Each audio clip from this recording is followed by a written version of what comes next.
good friends we have and good friends we've lost along the way. What's up, everyone? I'm Jaren, and today we are talking about Black Panther, Wakanda Forever. This installment follows the people of Wakanda who fight to protect their home from intervening world powers as they mourn the death of King T'Challa.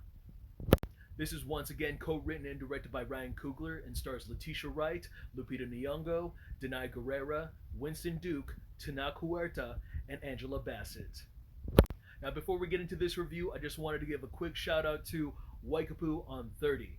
Now, for those of you who live on Maui, or for those of you who are just visiting, and if you are craving some delicious hot plate lunches, this is the place to be.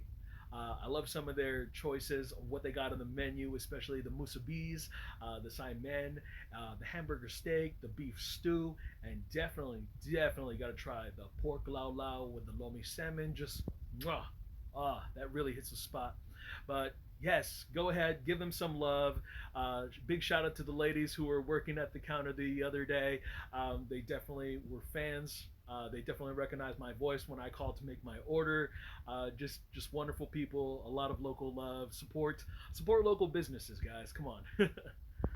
Now, without further ado, let's get into the review. Co-writer and director Ryan Coogler was dealt an unfortunate hand and yet achieved the impossible.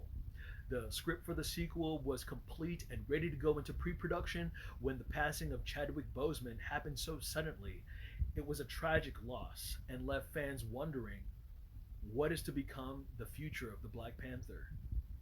With many projects in the past that have delivered films amidst the passing of their star with post-editing, body doubles, and CGI, the producer and writers made a risky choice to conjure up a story after the death of our hero. And personally, I'm glad they didn't recast the role of T'Challa. I think it would have been way too soon to see another Black Panther movie with someone else filling in his shoes. And at the end of the day, I'm glad that they treated the final product with the utmost respect. For everyone who's expecting an action-heavy blockbuster sequel, this movie focuses more on mature and emotional themes. It's a story about mourning and grief, facing consequences to actions without a leader. Boseman is strongly missed here, and with all the supporting characters, they are brought on display, unveiling how each and every one of them feels and how they're coping with it all. In parallel to some of the real-world elements in the Captain America movies, it lightly delves into politics, stepping up to make the tough calls, making the right decisions, and how that could affect a tribe or heck, even a nation. With this installment being the second longest film in the MCU, you could honestly feel the runtime in a few sections. I wouldn't necessarily call it a slow burn because there's a lot of story going on. They managed to sprinkle some laugh out loud humor that felt natural and didn't dare pull the rug on the more somber moments. Thor Love and Thunder. I admired that the film allowed the audience to marinate in those emotions just a little bit more without so much as masking it with a score. With that being said, I do have to say that although there were some heart-wrenching moments, I did not cry this time around. Now, don't get me wrong, there are some action set pieces that were visually breathtaking, and this included some of the abilities and the arsenal of Namor and the Talokans, which they took advantage of against the Wakandans, especially that fight sequence on the bridge. Mwah, that was beautiful. The performances by every actor here was just incredible and outstanding, especially Angela Bassett. That woman deserves an Oscar nomination, especially as her role as Queen Ramonda. There's just one particular scene where she just pours her heart out, and it was just so genuine and visceral that there were people in my auditorium that were just choking up.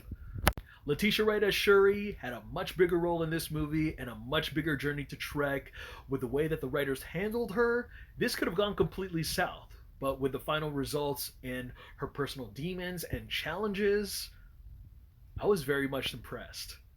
Okoye, played by Danai Gurira, she had a lot more to do in this sequel in comparison to Nakia and M'Baku. God, I'm trying not to butcher the name, so I'm trying to get this right. But they're played by Lupita Nyong'o and Winston Duke. They felt completely sidelined this time around.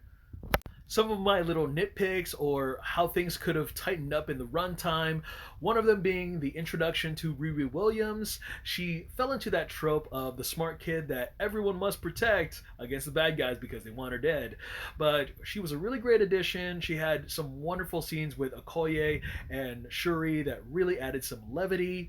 But towards the end of the second act, like her arc story just lost all momentum. Now, I hate to admit this because I actually like the character of Agent Ross, but Martin Freeman could have taken the day off. His subplot just had nothing to do with nor impacted the main storyline, and I just feel like, and I really hate this about Marvel, but a lot of his scenes just felt like it was shoehorning in all this development for the two upcoming Disney Plus shows slash spin-off.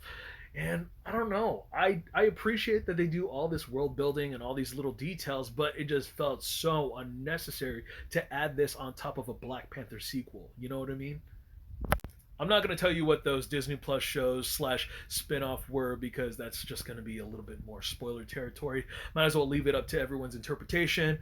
But shit, I heard that Doctor Doom was supposed to make an appearance in this movie. That didn't happen. Tenoch Huerta. I hope I said his name right. I should have done my research, but this is the guy who plays Namor, our villain. He's a badass, burn the world type leader, and he doesn't necessarily have the same intensity as Killmonger, but you can tell that he's one of those where he would sacrifice anyone and anything in order to protect his people and the underwater empire. Every time he comes on screen, he is so intimidating, and at the same time, I couldn't help but root for the guy. You get to know his backstory and gain perspective of why he feels the way he feels and why he does the things he do. And honestly, I could use another movie where Namor is just our main focus and anti-hero.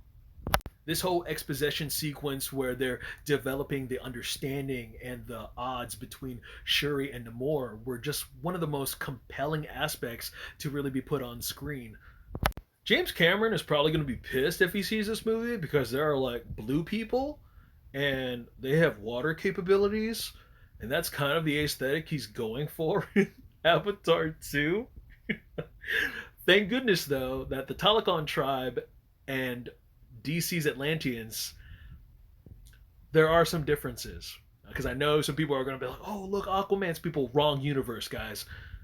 Although I do swear that I saw a few characters doing the Kamehameha hand gesture from Dragon Ball.